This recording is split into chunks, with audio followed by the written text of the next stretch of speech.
we did was the 20th verse. With the mind restrained by the practice of yoga,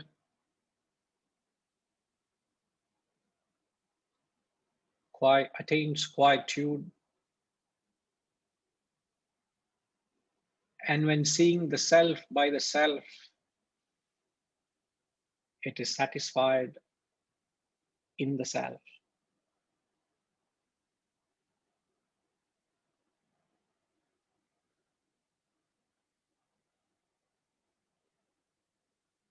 So the mind restrained by the practice of yoga refers to the continuous performance of the three yogas, the karma, bhakti, jnanam.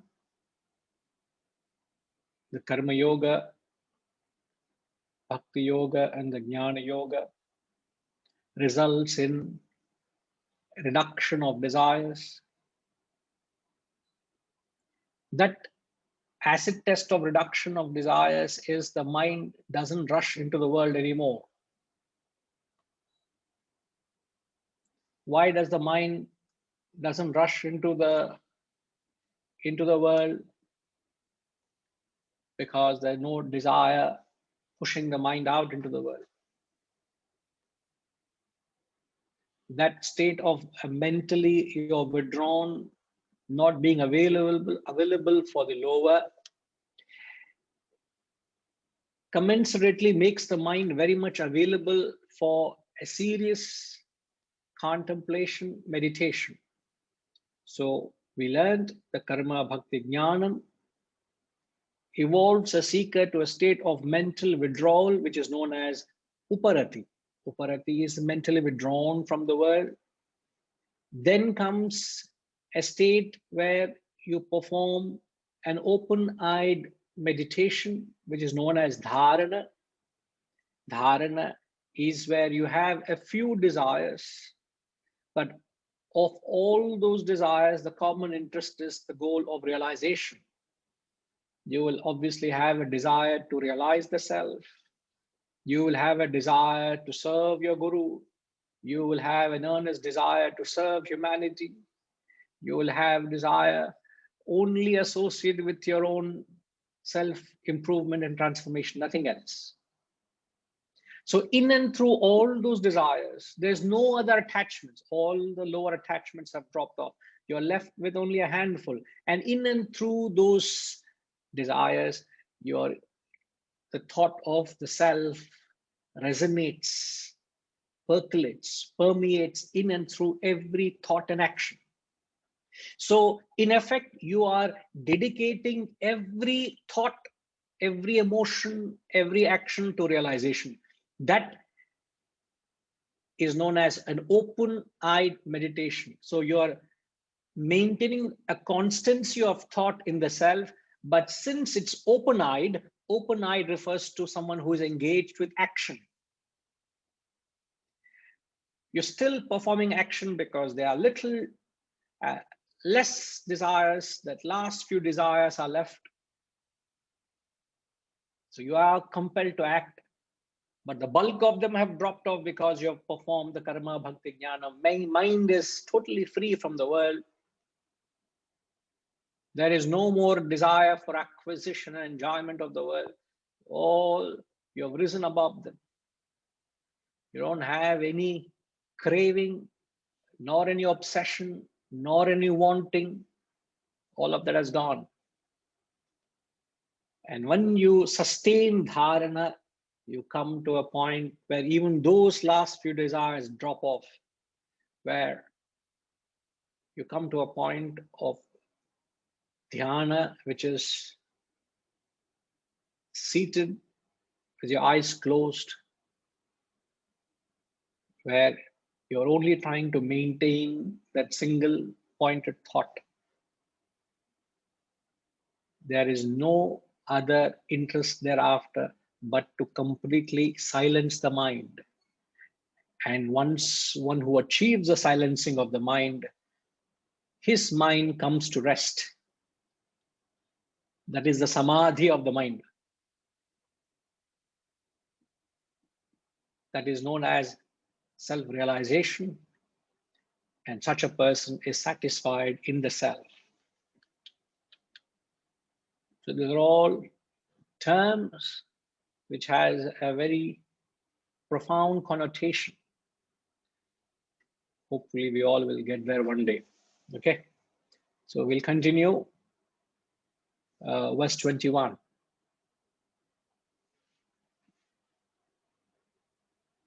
Sukhamatyantikam yadva sorry, Sukhamatyantikam yad. What is the verse here? Matyantikam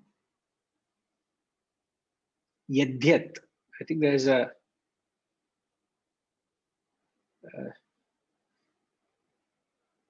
all right.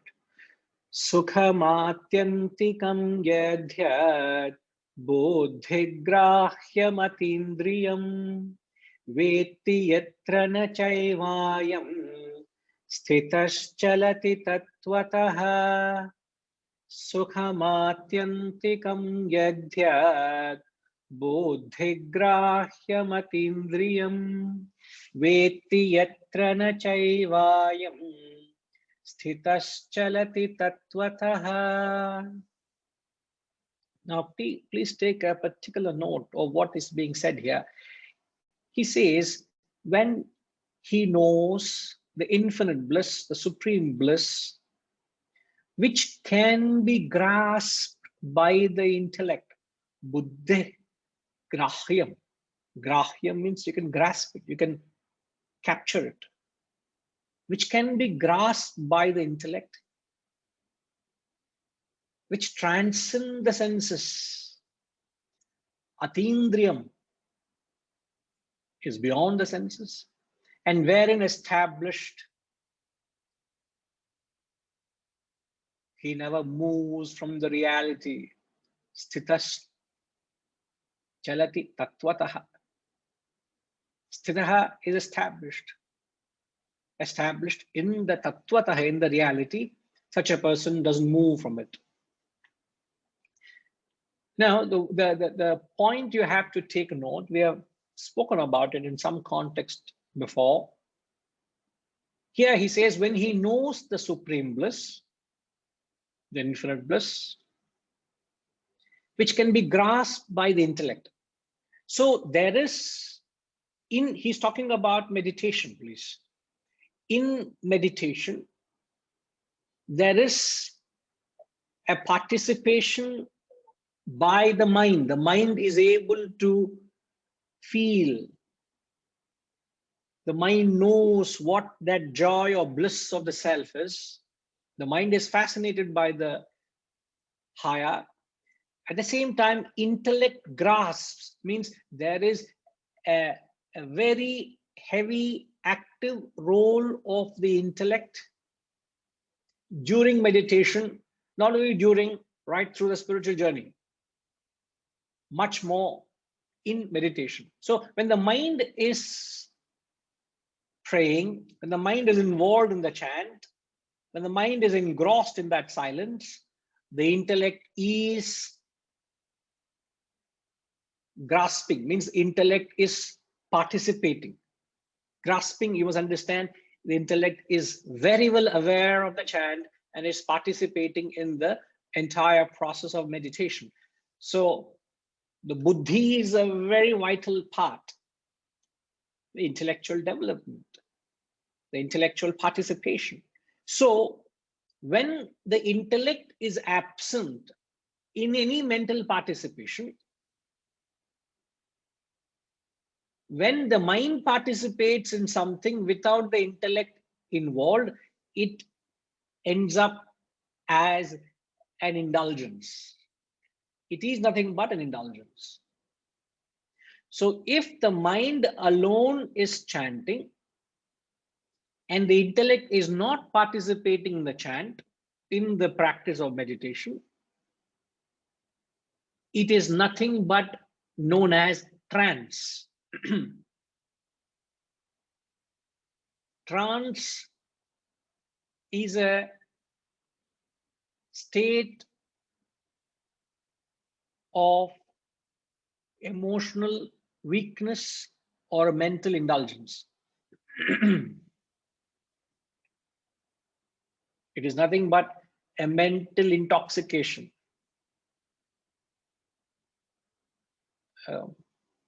Hariji, can you give a little insight into what is intoxication? I know not. Then we will qualify it to the context. I don't know why Rajima is laughing. I am just asking a question here. Guruji, distant memories. But I did not have any memory of any memory here. You have given it away. Huh? Reveling in a so-called Maya of bliss.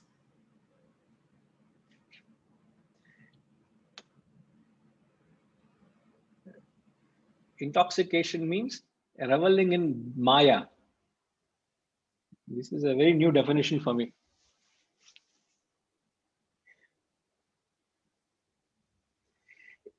What is intoxication? Where you are completely Blown away. Blown away, consumed. You're consumed by something and it overwhelms you, isn't it? It overpowers you. You lose your sense of normalcy, isn't it? Trance is also a mental state where you get intoxicated with something. It could be a sunset, it could be a flower, it could be something beautiful out there where your mind gets lost in it. So just to ensure that that doesn't happen, he says he knows the supreme bliss, which can be grasped by the intellect, means participated by the intellect. So the mind chants the mantra and the intellect is ever vigilant. Intellect is aware of the proceedings. That, in short, is meditation. And if any of this is not there, the equation is not there, then it doesn't produce the intended result. The intended result of meditation is to remove the last thought. There's no other purpose of meditation. The meditation is only to remove the last obstacle between you and Godhood. So you need to get rid of your thoughts, the last thought. But if the intellect is not participating, your mind alone participates, it is nothing but indulgence. As we have defined in the past, indulgence is defined as an uncontrolled, indisciplined, unconscious, subconscious thought flow. Uncontrolled, indisciplined, subconscious thought flow is indulgence. So the opposite of that is conscious, disciplined, and a controlled thought is concentration, is meditation. I repeat, uncontrolled, indisciplined, subconscious thoughts is mental indulgence. But when the same thought process becomes controlled, disciplined, and conscious, it becomes concentration or meditation. Okay. So that was the first half. And then the second half of the verse, he says, it is that which transcends the senses. Transcend the senses means it is nothing which the senses can give you.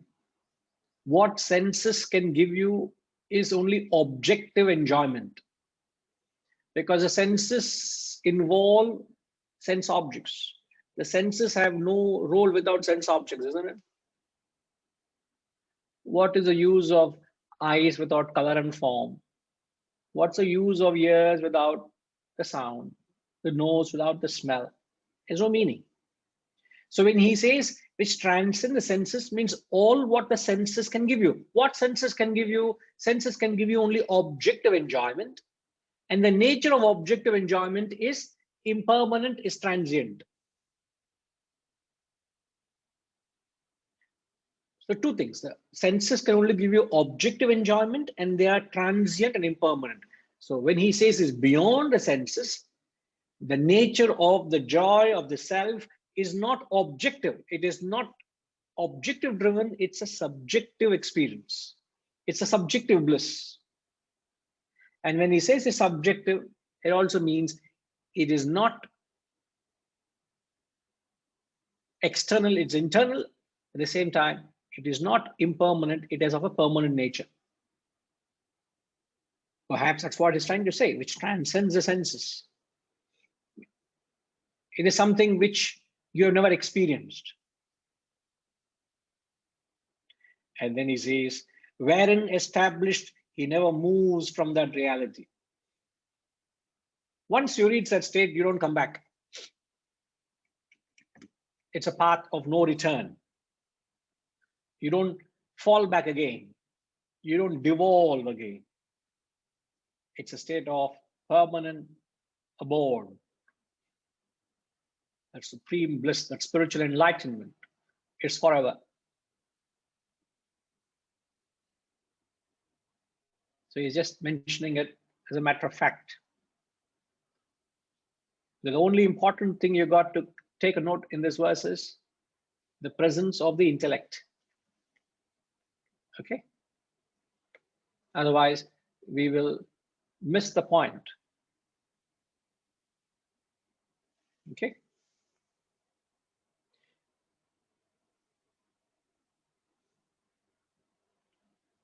(22) Yam labdva chaparam labham manyate nadhikam tataha yasmin sthito na dukkhena gurunapi vichalyate. Yam labdva labharam chaparam labham manyate nadhikam tataha yasmin sthito na dukkhena gurunapi vichalyate.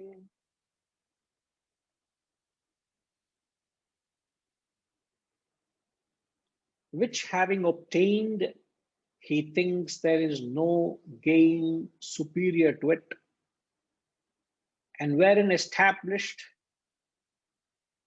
he is not moved even by heavy sorrow. He is not moved by greatest of sorrows. Gurunapi vichalyate. Underline those two words, Gurunapi vichalyate. Is not moved by sorrow. When is not moved by sorrow? Yasmin sthitaha dukkhena. Dukkhena is by sorrow. Yasmin sthito na dukkhena gurunapi vichalyate. Such a person is not moved. A very good test of spiritual development. Nobody has to test you. You can test yourself. Nobody has to evaluate you. You can evaluate yourself. As long as you're a little objective to yourself, you can evaluate. Now, having mentioned of that state, he says, having obtained which is the state he mentioned in the previous verse, he thinks there's no other gain superior to it. What does it mean by that? No other gain superior to it. What does it mean by that?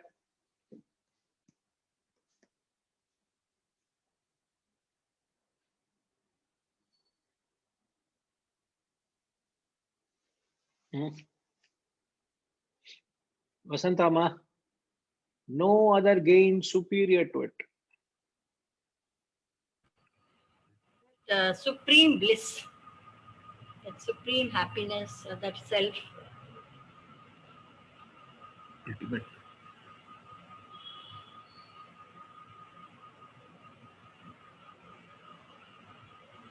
No other gain superior to it, na? Yes, again, that's ultimate reality. Yes, again, there's nothing greater than that. How? What is it that you know?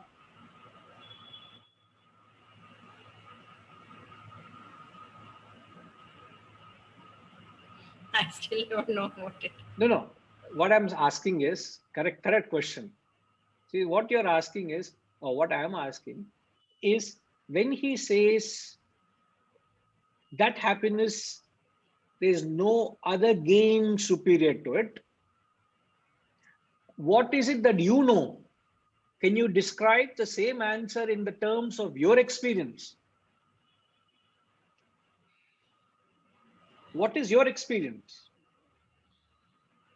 That satisfaction what we get when we do something higher, something good, when we pursue something higher.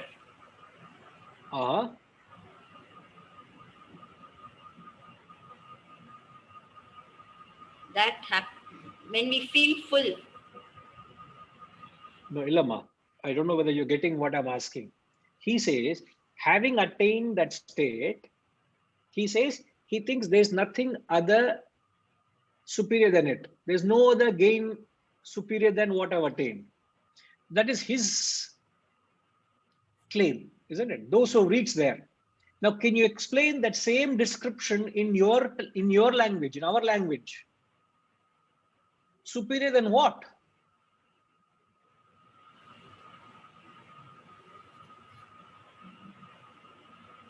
Superior to our life, we are full of misery and sorrow. That is the ultimate, and we will be in bliss. Are superior to whatever bliss we are now getting. Now we are in bliss state even while listening to you. So, but that What is? so if this alone, this itself is so much, that is unimaginable. I hear you. Don't go and say this outside. Huh? No, Guruji, it is correct. No. No, I can now. I get to what you're saying is what the line of thought I wanted you all to think along. See, what he's trying to say is all the experiences of our life are only defined by the physical joys, physical pleasures, emotional joys, and intellectual satisfaction, isn't it? All your life, you can sum it up all of them together. You could have had the best of physical pleasures. You could have had the height of emotional ecstasy, emotional joys, or intellectual satisfaction. He says the joy of the self is far superior to any other gain which I have known so far. The best of intellect I could have had, the brilliant intellect, the most purest of mind, the most best of sensual pleasures, all that gain, there's nothing greater than what I have experienced now. Are you able to relate it?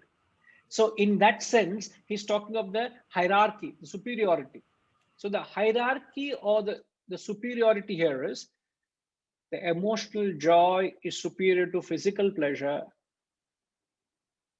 Intellectual satisfaction is superior to mental pleasure or mental joy. The spiritual bliss is superior to the intellectual, emotional, and physical.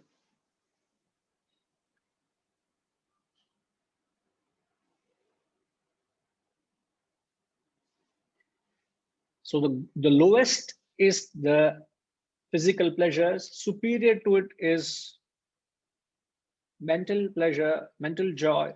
Superior to mental joy is intellectual satisfaction. Superior to intellectual satisfaction is spiritual bliss. The order of hierarchy. Now, is there a way you can establish it? It is very easy to say this. is there any argument you can prove logically that emotional joy is superior to physical pleasure? Let's go step by step. Firstly, how do you prove emotional joy is superior to physical pleasure? You got to think of rational examples, how you can convince others through argument.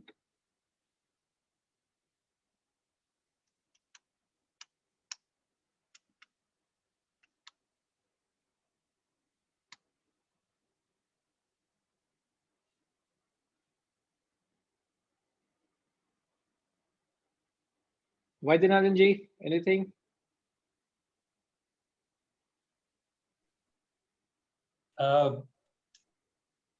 Physical joy is short-lived. Like I have an ice cream. It's short-lived, temporary, and it goes off. And it's related to the body, the senses. Emotional joy is a little longer lasting. It touches the soul to a certain extent. When you do something good, a good deed, or you help somebody, a charitable cause, you did something and you found there has been a positive outcome of that, the satisfaction and the joy you get out of such an action touches the soul, and it's a little longer lasting. So in terms of the hierarchy, physical is just eating that laddu. It lasts exactly for that 10 minutes. After that, there is regret. You might say, oh my God, I've got gained weight. So there is really nothing gained from it from a long-term point of view. The emotional joy is a little more longer lasting. As long as the memory lasts, it touches the soul, and it's more fulfilling. And it is not related so much to the senses. It's more related to the mind, intellect, and the soul. And then if we go to the ultimate spiritual joy, in both these satisfactions that we are discussing, at the end of it, there is still that restlessness. There is not that completeness or, I have done it and that's good. You are never going to say that with physical joy or emotional satisfaction or even an intellectual satisfaction that you go. At the end of it, you're still searching. You're not absolutely at peace and calm and saying, all right, this is where I've come. This is the end. So you're still looking, and then you go for spiritual satisfaction. That is what we are seeking for. We are attending these classes. We are reading books. We are doing meditation, doing slokas. All these things we are trying to do at this stage of our life, because the physical, emotional, and the intellectual satisfactions have not really dealt you what you are looking for, and you're still seeking, and therefore you are now looking for that spiritual satisfaction, which we're still trying to find and grasp. In a restaurant food industry terms, I've ordered a la carte, but you're giving me a buffet.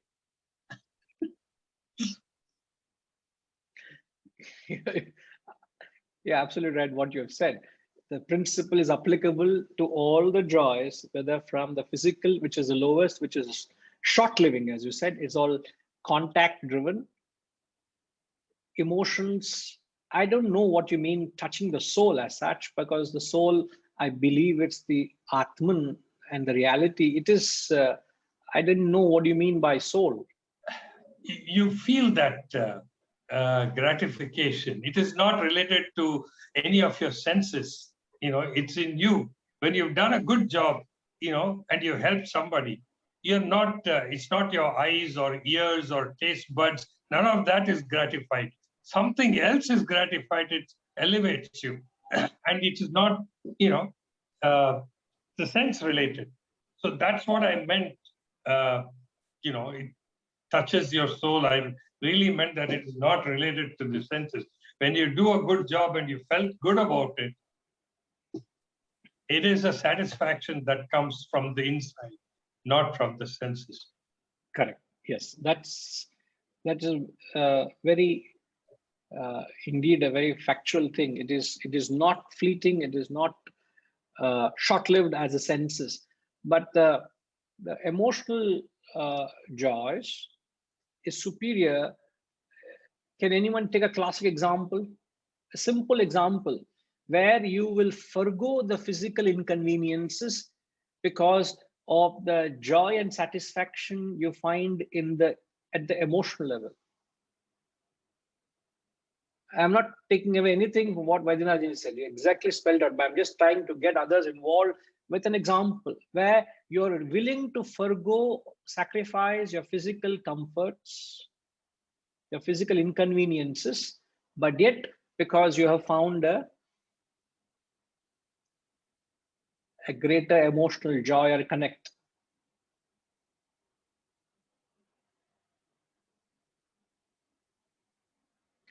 Correct. There are a few of them have repeated the same example, which I agree with them.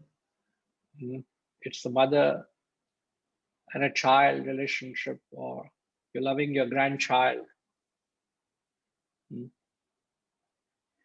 So you are able to forgo your convenience or your comfort for their convenience or satisfaction. But you find great joy because they have got, your loved ones have got something. You could deprive yourself of it at the physical level. So why you are able to do that, you don't mind fasting a meal. And they've enjoyed a sumptuous meal and served them. And you're not left anything for yourself. Isn't it? So you do that with great joy. You don't complain. Isn't it? Keshav Reddy Garu, you wanted to say something, please?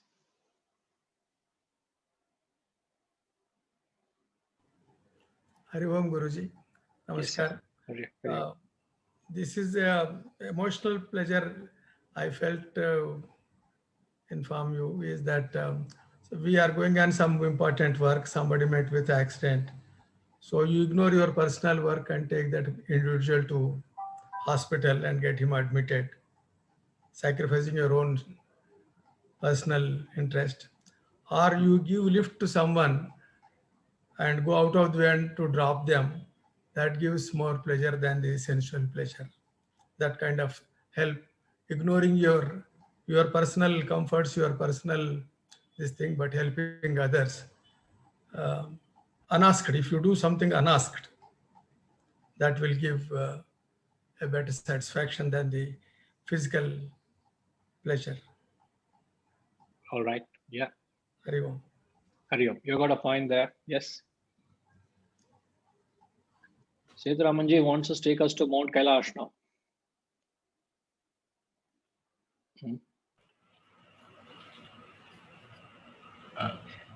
Yes, sir. Chapandi. The feeling we had after we had a longing to see Kailash, and on reaching that, the emotional feeling. Same way in our foundation, when we give the after fitting the hearing aid for an 8-10 months child, first time the child hears after the fitment, the response and the reaction of the child and Right. the mother, that also gives the. Understandable. Yes, very much. It's rather difficult to capture emotion in words, but emotional feeling, and we would go to any extent for that emotional satisfaction over anything grosser, anything lower. So physical and material is lower, inferior to emotional. Superior to emotional is intellectual.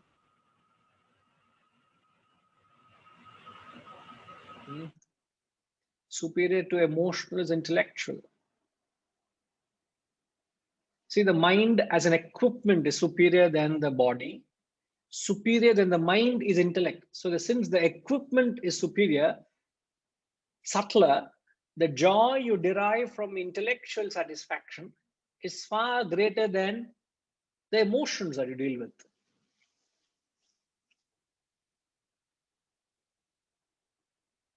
certain the ideas and ideologies that you are operating on, the values, to live by them, to operate on them, to think of these ideas is far superior to getting any joy from an emotional attachment. What of attachment you're caught up in, man. A fellow at the intellectual level has no time for all these emotional joys. He's caught up in his research and study, his reflection. He's just doing his thesis and his analysis and is stuck with his laboratory and his research. He has no time for the family, nor for his food, for his health, or for his well-being or his material status. He's just caught up.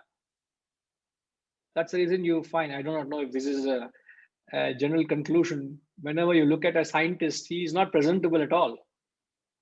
Isn't it? When you looked at Einstein, how was Einstein?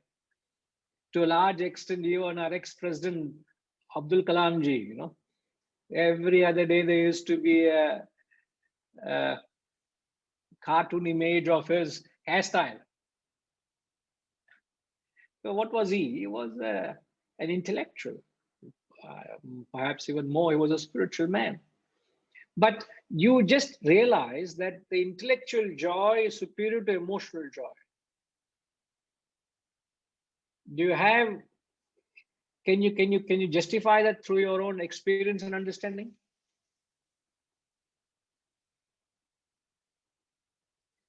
It's far superior than the emotions you get from your near and dear. The most loved joy you get from your near and dear, far superior to that is intellectual joy.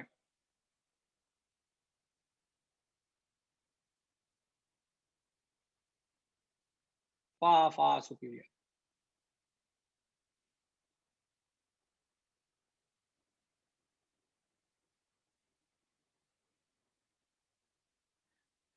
Rajamani Garu is reminded of that famous play, The Tale of Two Cities. Isn't it, Rajamani Garu?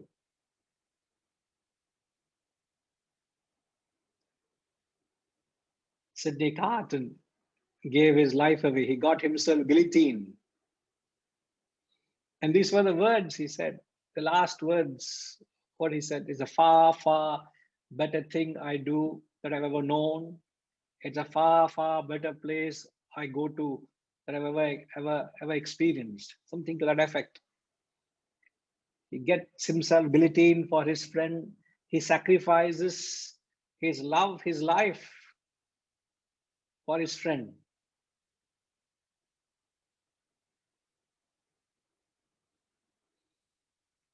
Vaidyanathanji, we are making a point here. The intellectual joy is superior to mental joy.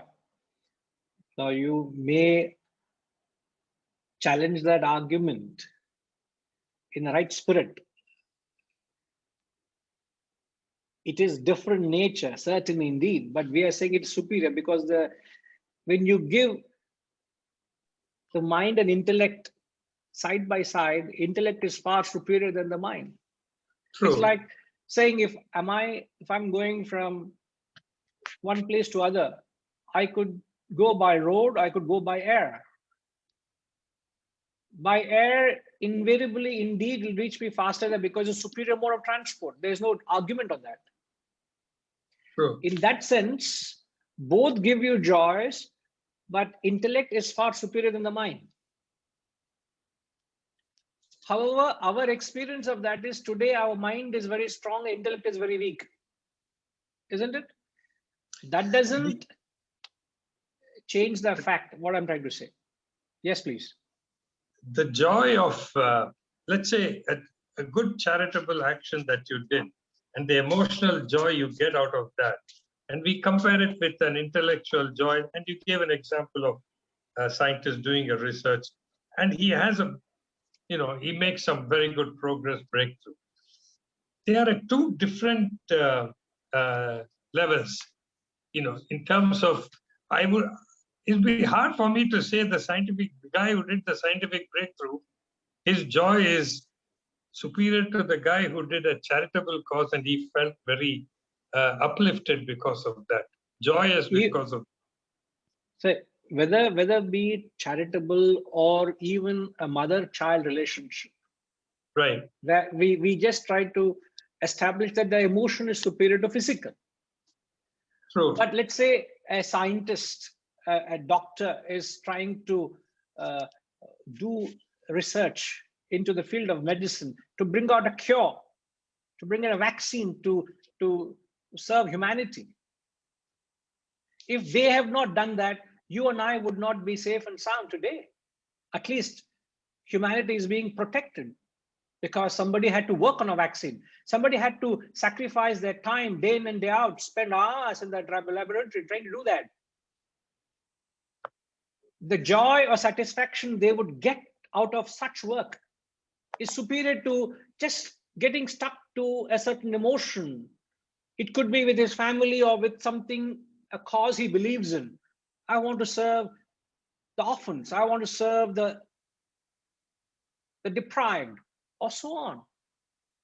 It is a certain emotional connect. But here I'm trying to serve humanity at large.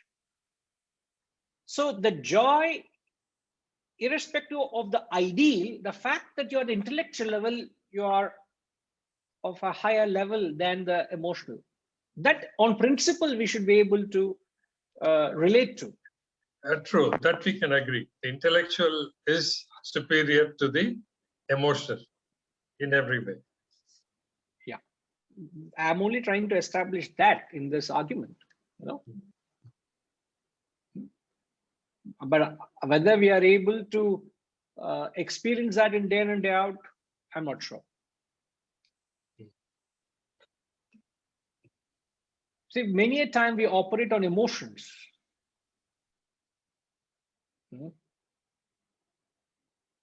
Even, you know, as Shakespeare says, I'm cruel only to be kind. Rajima, what does it mean?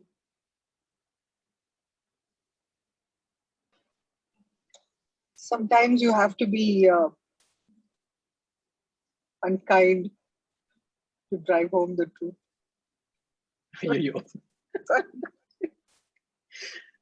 Sometimes you have to be very cruel only to be kind. Now, can you explain that with an example of a child, of a father trying to discipline a child, let's say,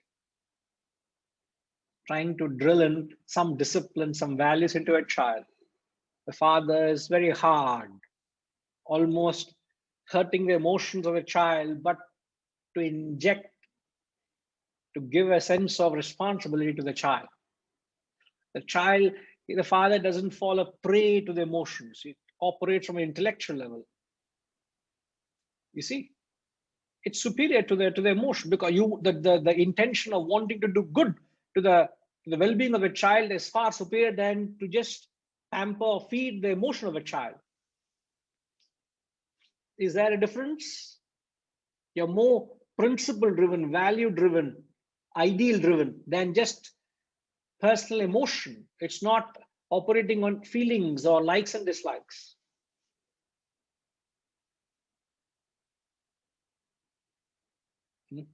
Sitaramji.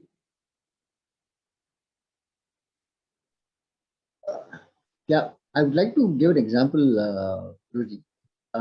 As you know, we are running this charitable school, and of course, talk a few years ago before this COVID hit us, that we used to always have this 10th class pass outs. And we generally would ask all the students one by one to come up on the stage with a mic and say, what do you want to do in the future? And there was this girl who, of course, as usual, people say they want to be IAS officers, doctors, engineers, all that. This girl did not say any of it. She said, I want to earn enough money so that I can take care of my mother. Because she has really helped me so much in coming to this level. When I heard those things, you know, involuntarily my eyes welled up, and I felt to be in a state of grace as I was reveling in her, shall I say, emotions that she was saying. To me, that kind of a joy comes, you know, very rarely. I mean, you may do good things in terms of playing well in a squash, or, you know, having sort of good problem during at work and all that. But this kind of a joy something which does not happen very often. I still remember those things very clearly. I thought that was something called intellectual joy or happiness that we're talking about. How would you call that intellectual joy? From whose perspective? Your perspective or the child's perspective? Mine. And how is that intellectual from your perspective as well? It is because it is something that we have made happen, not directly, but indirectly, because we gave her all the facilities to come up in life, to give her free education, kind of giving her this kind of values that that she's talking of these values. So we have elevated her beyond material needs to a higher level where she's thinking of, even at a young age, of doing something for somebody else, not only herself. To me, that is, enjoyment of achievement of a different nature altogether. I don't feel the same thing when I see these kids performing well in like in sailing or other sports activities. Yeah, I get a good feeling. Yes, we have helped them and achieve something, but it is for themselves. But when this child says, "No, I'm doing this for somebody else," that is a different level. Okay, all right. Yes, Harishji. Tiki ma, just a minute, ma. I would want to leave you in this confusion for a little longer. Yes, Harishji. No, Guruji, I think you and Sita and everybody else have explained it more than adequately. I wanted to only refer to the fact that every desire or every desire really stems out of a lack. And when you reach a stage where there are lesser and lesser things lacking, it makes it that much more pure. And an example of this was very similar to what Sita was just narrating. I can completely empathize with that situation. Was in a movie which I recently saw on Netflix. This is a movie called American Sniper. And there is this legendary sniper who was credited with a number of kills, 160 kills to be very precise. And somebody asks him, "What are you doing? How are you? Don't you feel bad? You're just killing people." So he says, "No, I'm perfectly at peace because I'm doing it to protect my country. All I can think of when I do it is that I'm protecting my country. I'm doing my duty." And then what happens is one of his very close friends and a fellow SEAL in the Navy SEAL gets killed in an action. And he's the chief of that little unit. And they get consumed by revenge and rage. And they go out to take revenge. So suddenly the intellect is lost. And it is no longer only serving the country. It is now a blind rage to have revenge. And they lose another of their colleagues. And then he reflects back and he realizes folly and he goes back to the old thing. And then they finally get rid of that person who caused all the damage. So I suppose that's the difference between an intellectual involvement and just emotion. There is a higher cause, there is less selfishness. Yes, Ji.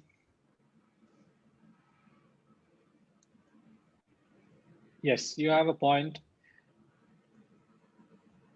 The intellectual principle based, or when you connect to an ideal or a purpose, is far more elevated than getting caught up in an emotion, where here they lost a colleague. In fact, you go and see on the any theater, any movie is all emotion driven. It's very, very touching only for that moment, but it's all personal emotion, isn't it? The higher passion is very rare. Yes, Pinky Ma.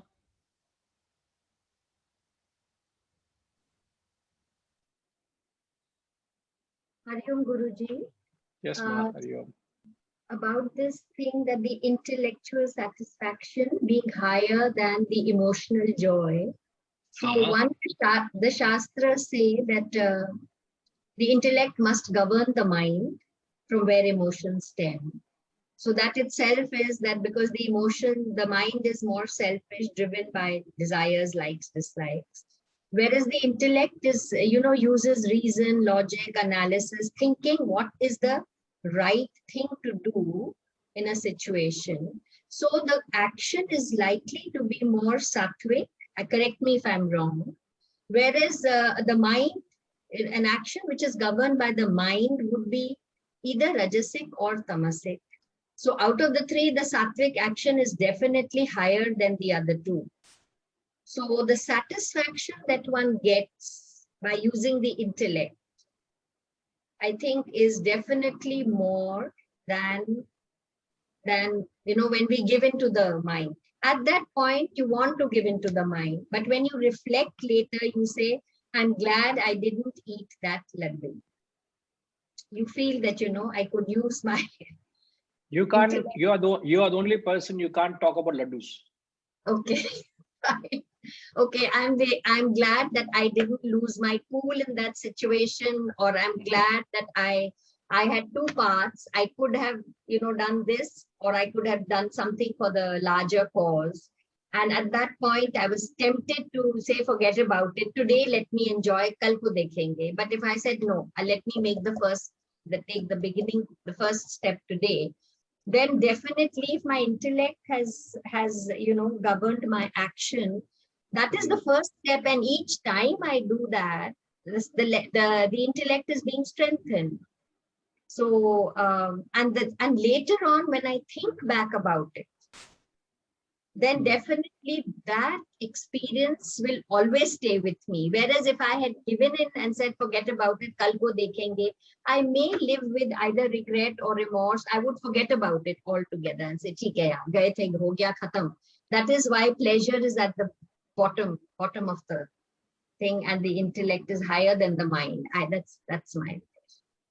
You got a very valid point, because the sense of satisfaction that comes when the intellect controls the mind, vis-a-vis when the mind overpasses the intellect and falls a prey to the senses. It actually seals what we are arguing on, or what we're discussing on, exactly seals the point you're making. It's a superior experience than the mind, Yeah. It's a far superior experience. And yeah, ma, sorry, anything? No, please continue, Guruji. No, I'm just moving on. Anything else? Yeah, that only that one step forward. So with every one step forward, we keep moving forward. And with every time we give in to the emotions, the mind and likes and dislikes, we are either stagnant or stepping back. The mind is being strengthened, intellect is either there or weakened. Yeah. So therefore, the accent is constant on the knowledge and the wisdom. Intellect. Yeah. Perfect. So, and to what extent where you are developed, to what extent you are established in this is measured where he says he is not even moved by great sorrow. Dukhena gurunapi vichalyate. Sthita, one who is established in the self. To that extent, the physical laws, the emotional laws, the intellectual laws will have no impact on you. So there's a law which talks about your spiritual development vis-a-vis your reliance on the world. The spiritual development, the spiritual elevation vis-a-vis the reliance on the world is inversely proportional. The reliance on the world and your development is inversely proportional. The more developed you are, the less you are reliant on the world. So if there is a material loss, Again, going by the degree, material loss, emotional loss, intellectual loss, LOSS, which hurts you most?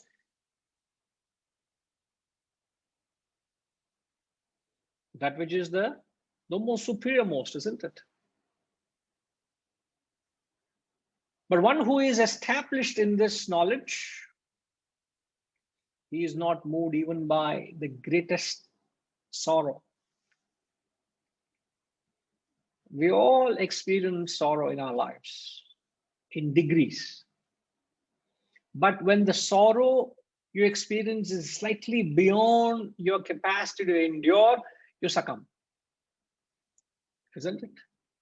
When it's beyond your capacity to endure, you buckle.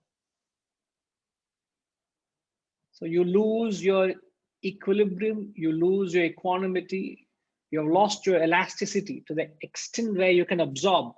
And when it's gone, you snap.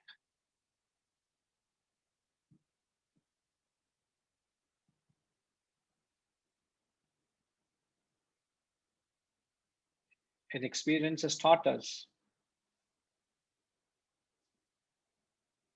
isn't it?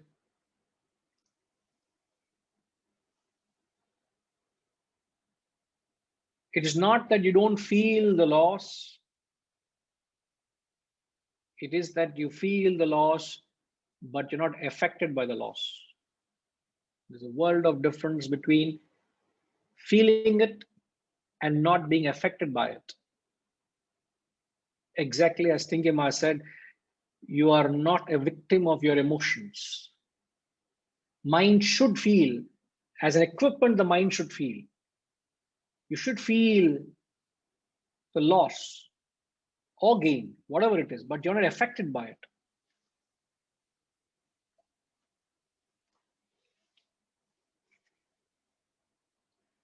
So there's something which is of the least value to the most valuable.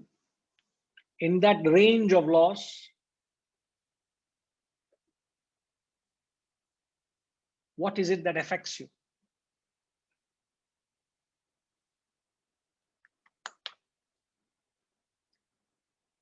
What's the loss of a pencil?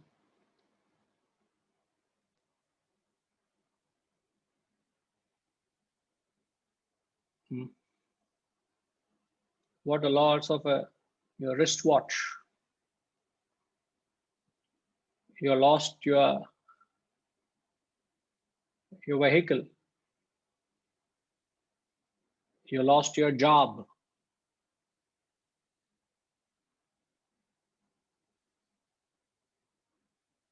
You lost your property. This morning, got a call from Malaysia.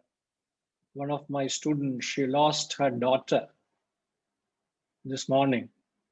She was just 43.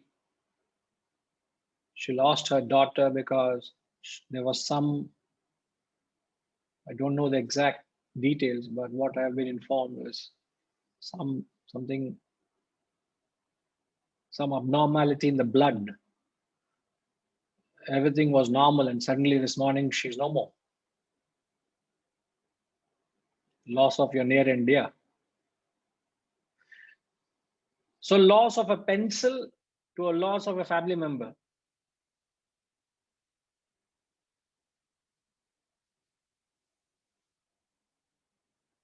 He says you're not moved by greatest of sorrows. Now, again, it doesn't mean you don't feel the loss. It's just that you're not paralyzed by the loss. You don't lose your sense of composure. Life goes on. In fact, I'm reminded of an experience of my guru telling what he had with his guru. Like Swamiji, when he was with Swami Chinmayanji, he was talking of an experience where both of them were together, and a lady came in great distress and wanted to have a moment with Swamiji, with Chinmayanji. And Story goes that they both were there together, and this lady comes and she was so distraught, so broken, because she lost her son in an accident. And she was so overwhelmed. She didn't know whom to go to. She just wanted to come and seek the Guru's blessings. Came, shared, and they also felt so sorry because they knew her and the family, and they were very, very saddened by that news. So touched. The moment that lady left, few minutes later, let's disperse for lunch. It's lunchtime now. And they both went and had lunch, and rest of the day carried on.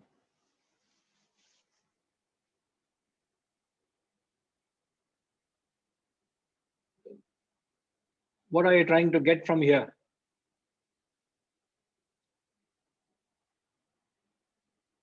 What are we gathering from this? Hariji, what are we gathering from this example? Detachment. Can you explain that?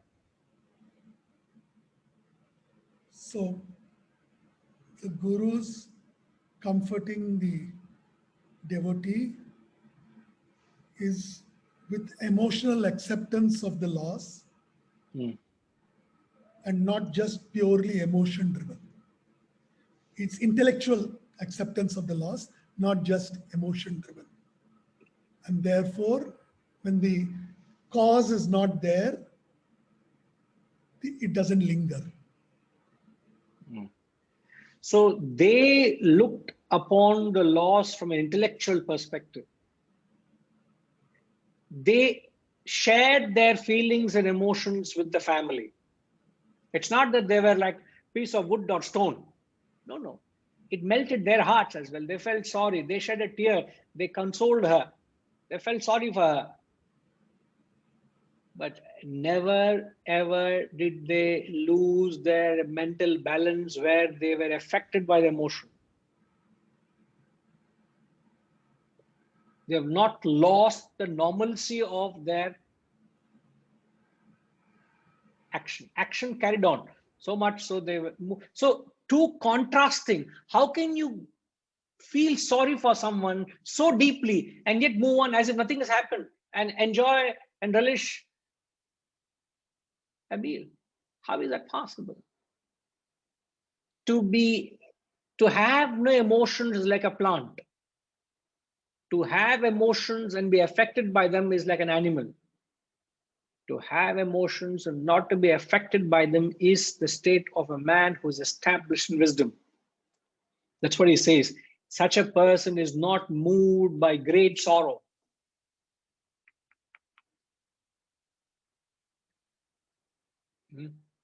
Yes, Siddharamanji.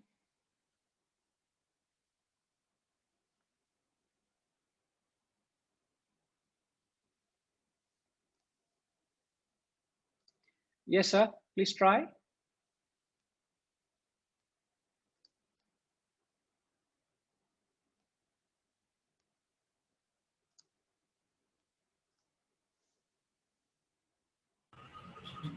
Guruji. Similar incident happened in the life of Ramana Maharishi. His mother was with him all through and served him, and she died in his lap, and he performed the funeral. The moment funeral was over, he said, "Let's all go for lunch." And she even got moksha, I think, through his hand.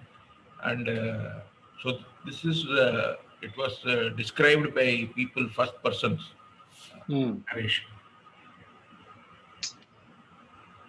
Yeah, so it just glorifies the state of their total independence of anything that happens at the material, physical, emotional, intellectual. Nothing affects their establishment in the self. You know, so there is no gain greater than that, as we learned earlier. There is no loss that's going to dampen or empty their fullness. So that sense of fullness you experience. Now, the question is, how much are we able to draw it into our lives? That's important, isn't it?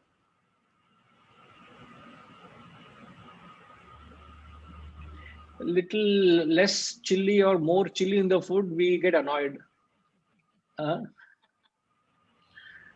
Smallest of things we get annoyed or irritated. So long way to go. Not moved by greatest of sorrow. Now you don't have to measure ourselves with the greatest of sorrow. You got to start with, see, greatest of sorrow, all of us will be moved because we are not at that state. So let us be very fair with ourselves. You don't have to be critical or punish ourselves. See, because it's the toughest thing is to keep balance when there's the loss is of a near and dear. But at least you got to understand where you stand. So how do you exactly know where you stand?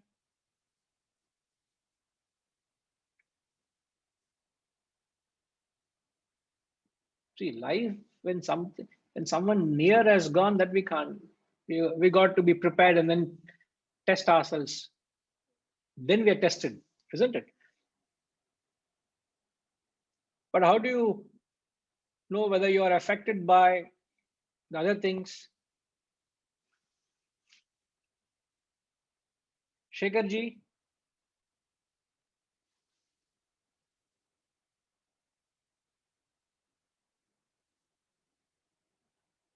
Can you hear me, sir? Yes.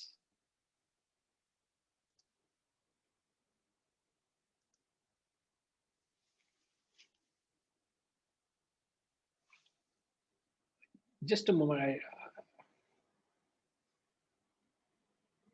We can't hear you. Now we can, yes. Yeah. Can you repeat that question? So my question is, how do we test ourselves with the other laws that we have in our lives, where you're not actually challenged by the other sorrows? Because greatest sorrow, all of us will be affected, isn't it? Because we are not there in that level. But how do you know at other levels whether you can actually, how do you evaluate yourself is the question.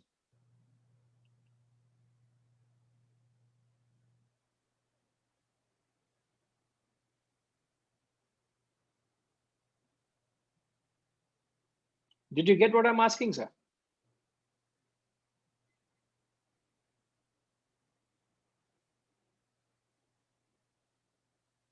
Can you expand on that? See, many, as I've given an example earlier, there is a loss of a pencil to a loss of watch. You lost your two-wheeler. You've lost your car. People are talking ill about you in your organization. You lost your reputation. You lost your job. You lost your investments. You lost your near and dear. So in the degree of these losses, we all have lost something or other in life through the degree, from the lowest valuable to the most dearest to us. If we put ourselves to test at the most dearest, which is the most valuable and near and dear, perhaps all of us will fail the test, because you need to be extremely grounded in wisdom to be able to endure that, isn't it? So if I have to know where do I stand in this ladder, because the ladder, I said, the formula is the spiritual development vis-a-vis the reliance on the world is inversely proportional. Let's say if you're 60% developed, your dependence is only 40%. When 60% you're protected, even if there's loss, you're not affected by that sorrow. So how do you measure? You got to be 100% developed to be not moved by greatest of sorrow. Now my question is, if Shekharji has to find out, oh my God, I need to know where I stand. My question is, how would you go about it? Sir, it depends again on the degree of sorrow that you are going through. I mean, you talked about loss of a pencil, loss of a vehicle. If it is loss of a near and dear one, that sorrow is going to be more than the loss of a materialistic object or this thing. Yes. So it is, which is more dearest to you. So that will determine the element of sorrow in one is going through. I would Do you mean look to at it say? that. Do you mean to, no? I agree. I can agree and think along with you. But do you mean to say there is no other way for me to find out where I belong until I'm tested? Have I to lose my job to know whether I am capable of handling that loss or not? Have I to lose my vehicle to know whether is that my level? Is there a way of testing the waters? I'm saying, how do I know where am I standing? Sir, unless you go through the mill, you never realize what is the degree of problem or difficulty. So, every sorrow that you go through makes you a better person. I mean, you are able to reconcile yourself and come out stronger. Indeed. But then we all have paid the price already, isn't it? We all, any time life tests us, if we are not prepared for it, we already paid the price. It's like passing through a toll gate. It gets deducted. You have paid the price. You pay a toll for it. So it is what I'm trying to raise the concept is it is important for us to know where we are standing. What is our current state? Because to that extent, unknowingly, we are dependent, we are attached. And whatever happens to them is actually affecting us. It's like taking a CBP and finding out what is my cholesterol level, what is my sugar level, what is that level. Just a matter of knowing. I'm not saying there's anything wrong with it, but just I need to know what is my blood pressure, what is my blood sugar, what is my cholesterol, what is my this, what is that. In that sense, I need to know, because there is no guarantee what I'm going to lose tomorrow. There's nothing guaranteed that life is going to be secure. Everything is going to be secure with me. So it's just important. So is there a way I will be affected if this pencil is gone, if this watch is gone, if my job is gone, if somebody talks ill about it? Other day I was talking to someone. That person was so tormented because others are not able to understand where she's coming from. Everybody around seems to misunderstand.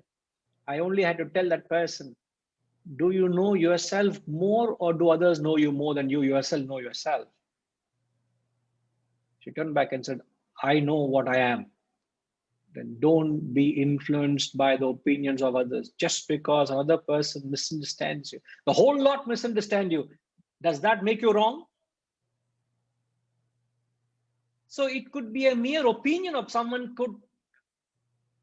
you can lose your balance of life, isn't it? And we go through day in and day out. It could be an emotion, it could be an argument, it could be anything that sets us off balance. So you need to find a way to measure yourself. Is there a way? I think there is a way. Perhaps we'll have to, we'll come back and examine, give it a thought. Ashama has put it very beautifully. How will I know if I can swim until I jump into the waters, isn't it? But then sometimes it's better to be prepared, isn't it? So we're talking about a know-how, a preparation, so that when you have to sail through these times, you're able to manage yourself well. It is a better preparation.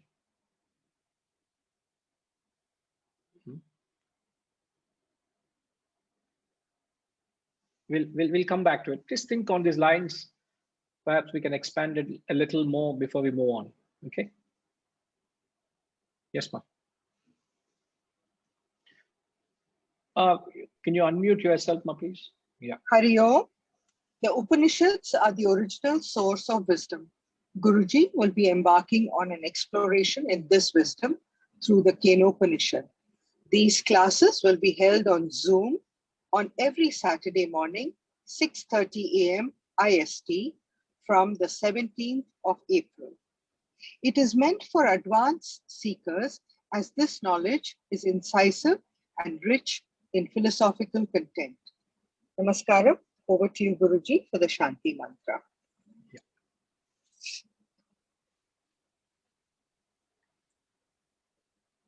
Om Purnamada Purnamidam Purnat Purnamudachyate Purnasya Purnamadaya Purnamevavashishyate. Om Shanti Shanti Shanti. Hari Om. Shri Guru Bhyo Namaha. Hari Om.